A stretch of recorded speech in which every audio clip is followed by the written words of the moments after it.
Good evening সবাইকে। তো আমার দিদির গ্রামের বাড়িটা তোমাদেরকে দেখানো হয়নি, তো ওই যে রাত্র হয়ে গিয়েছিল, তো পিকনিকের জায়গাটি তোমাদের সাথে শেয়ার করছিলাম। তো এখন সকালের ভিউটা দেখাচ্ছি।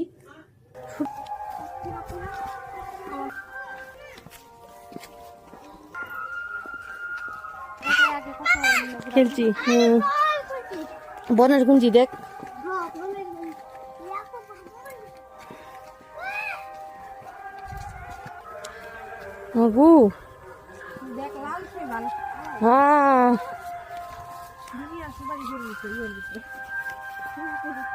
হাই কি সুন্দর।